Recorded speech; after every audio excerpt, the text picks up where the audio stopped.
Okay, so yeah, here we have the Airfix British Paratroops set. Now, I know that some of you guys might be wondering, like, why the hell, all these are missing their bases. Well, apparently these were gonna be used for a diorama, so that's the reason why the previous owner of these figures decided, to cut all the bases of the soldiers. And that's probably what I'm gonna end up doing with these. There's not too much what I can do with them, without their bases and stuff. But yeah, I mean, I decided to buy them because, well, Airfix figures here in my country are very hard to find.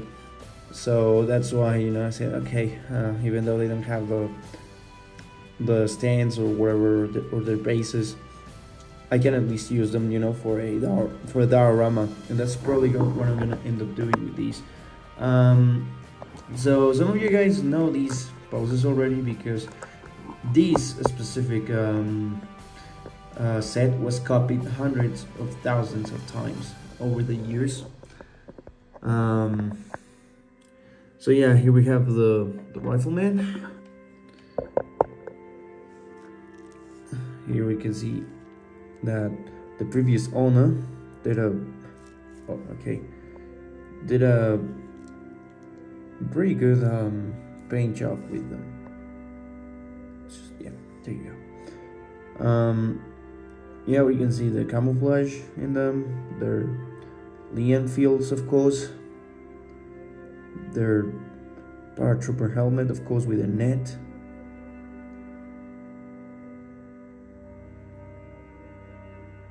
It's a very cool and natural pose, a very classic army man pose that we've seen hundreds of thousands of times. Then we have, of course, another classic pose. This soldier just standing with the Bren machine gun, yeah. Here you can see all his web gear, his canteen, of course the Bren. This was probably painted years ago, so you guys can see that the paint is just chipping and coming off. So yeah, I could probably just get rid of the paint later, or maybe leave them like that. I don't know. Same thing with this sniper here. Very classic pose that we've seen hundreds of thousands of times already. Pretty cool though. Something funny, about this specific pose is just that, of course, the Chinese and Hong Kong toy manufacturers, when they copied this specific set, they decided to, to get rid of the beret and decided to give this fella and also this guy, which is just pointing. They decided to switch the beret for a helmet. I don't know why they decided to do that, but it was pretty fun to see. So here we can see the officer with his beret, binoculars, of course the classic British paratrooper camouflage. Here we can see his stand gun,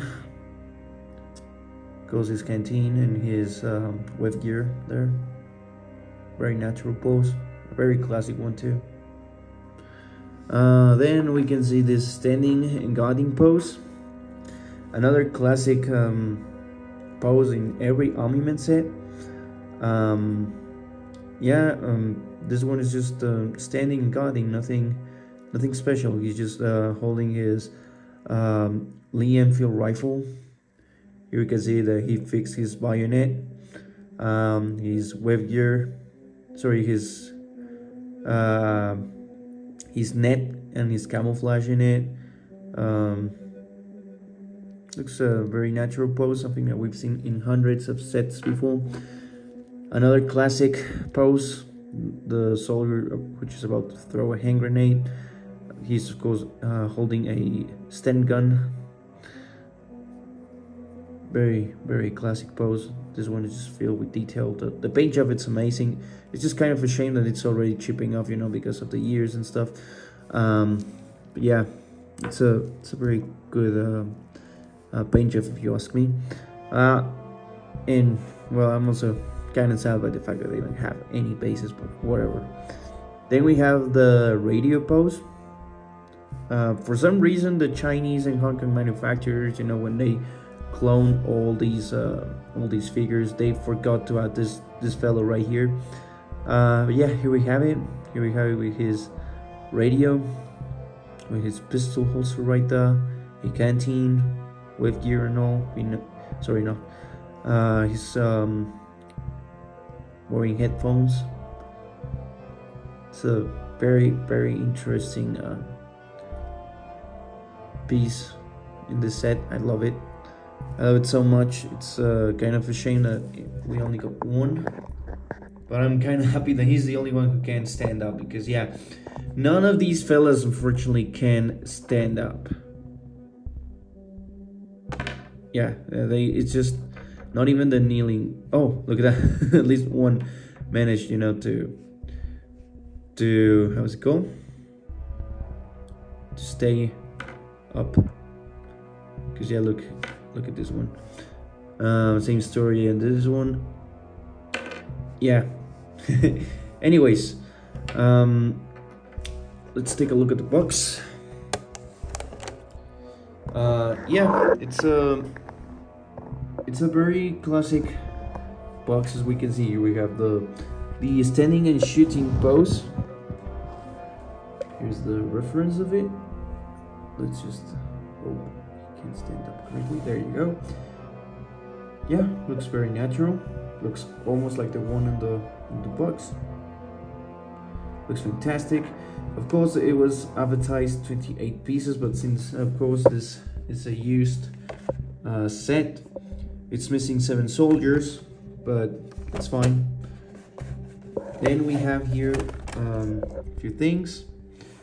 Yeah, British Paratroops, Paracaidistas Británicos, in Spanish, in Español. Made in England, Airfix products in the 1980s. This is a 80s armament set, which is amazing.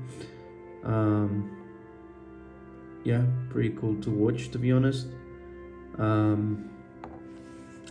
there you go. Airfix products, LTD reserve right, blah blah. Kidding. And then here we have, you know, how the soldier is supposed to look like. I'm still kind of intrigued by the fact that they never included any sort of color schemes or the homebrew paints that you needed to add to these soldiers in this type of boxes. But it's fine. Of course, we can see a few instructions of, you know, how to paint the figures, you know. Here's the side of the box. Here we have the sniper. Here it says it's in a 1:32 scale. It's the sniper again. Again, the sniper in all the sides of the box. A very good set, but yeah, I'm kind of sad by the fact that yeah, unfortunately, none of these fellas have any stands or any bases. But I'm kind of glad I got them, because I've always wondered, you know, how they look like, you know, the whole set in my hands. So I'm kind of glad I got it, even though they do not have any stands or bases anymore. But yeah, I'm happy with them.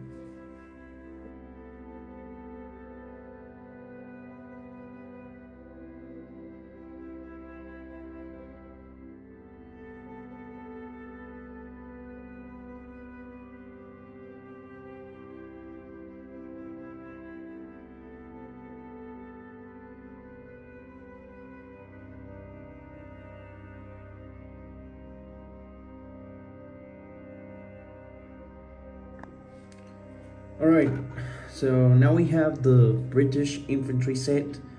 Again, another classic set from Airfix. Yeah, we finally got...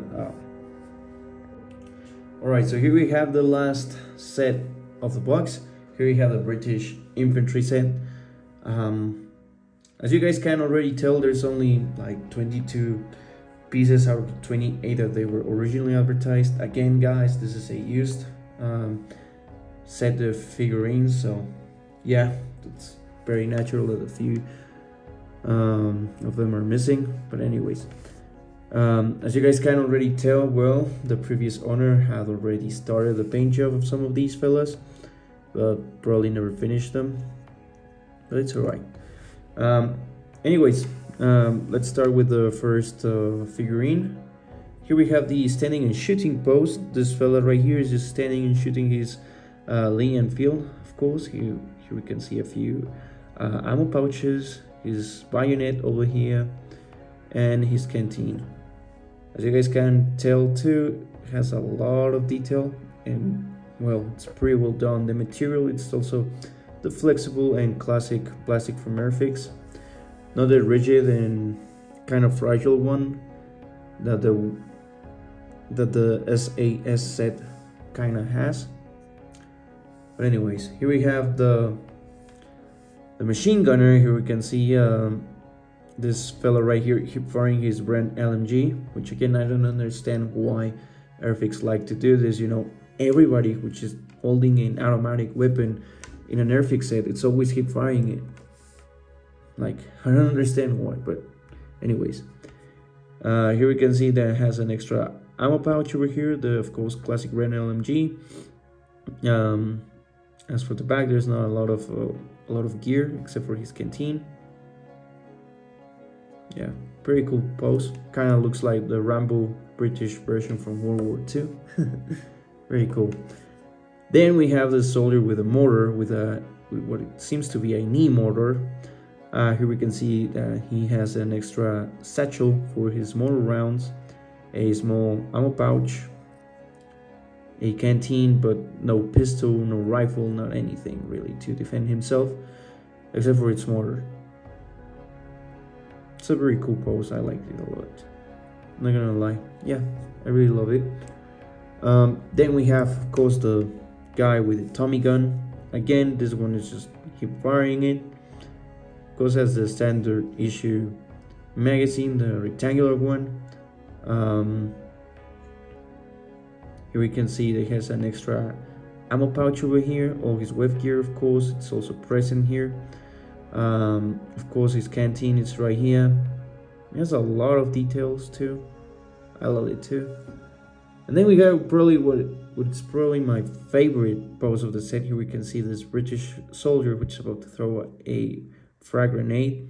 Here we can see the frag grenade, of course, on his right hand. He's holding his Lee Enfield rifle, which looks amazing. Here we can see a few extra mag pouches. Sorry, not mag pouches, ammo pouches. Of course, his web gear, the canteen, and the bayonet over there. Looks very natural. Looks it has a lot of details. Very, very cool soldier. I love it. And then we have this running pose.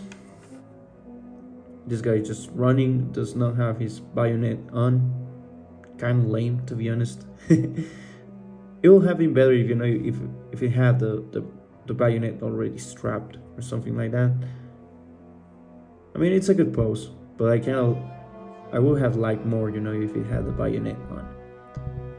Again, has the same gear as the rest of its comrades, but the pose looks very natural and pretty cool. So yeah, I liked it. Although I hate the fact that it didn't have the bayonet on. Then we have the officer. Of course, this one has slightly different gear, of course. Here we can see his ammo pouches. He has an extra pair of binoculars here. He's holding a Webley revolver. Of course, has his officer cap, and it has a very like heroic pose. Very different than the rest of its troops. Looks very cool. Again, it has a lot of detail. I hope I can get it on camera. There you go. As you guys can see, he has an insignia on his cap. Yeah, you can see his pistol holster too. Looks very, very cool. I loved it. Now let's take a look at the box itself. So yeah, here we can see our friend standing and shooting. He's He's Lee Enfield. Yeah, looks pretty much the exact same soldier.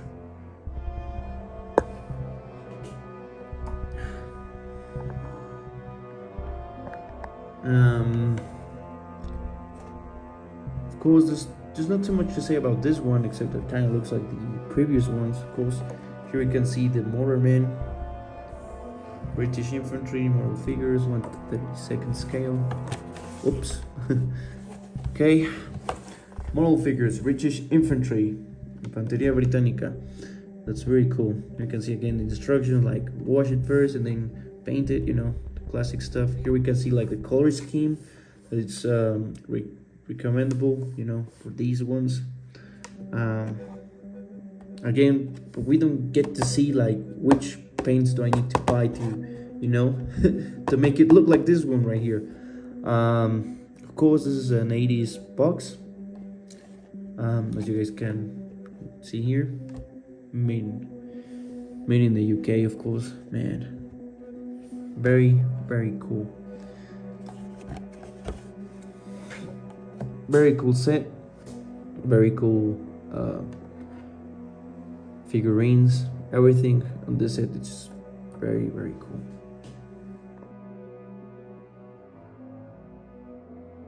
So despite being used sets, I really like them a lot. I didn't really mind the fact that they were missing a few soldiers. At least I got all the poses that they were advertised in the boxes and stuff. The plastic quality, it's one of the best. I love their colors. I love how flexible the plastic it is. It does not feel brittle or like kind of fragile, so that's a very good sign. And I'm not gonna lie, I love the fact that Mr. Edgar managed to keep the boxes in a very good state. I never thought I would get even the boxes of these.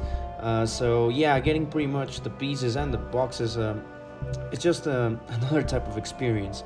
I truly loved it. I truly love reviewing these soldiers for you guys. So now let's gonna talk about the history about the British Army during the Second World War. The British Army was active across multiple fronts during the war.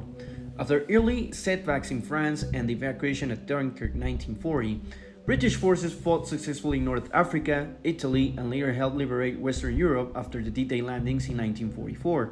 Paratrooper units, especially the 1st and 6th Airborne Divisions, played key roles. The 6th helped secure vital positions during D-Day, while the 1st took part in Operation Market Garden in Netherlands. Hold the back! Defend! Don't let them advance! Yes, sir! Yeah.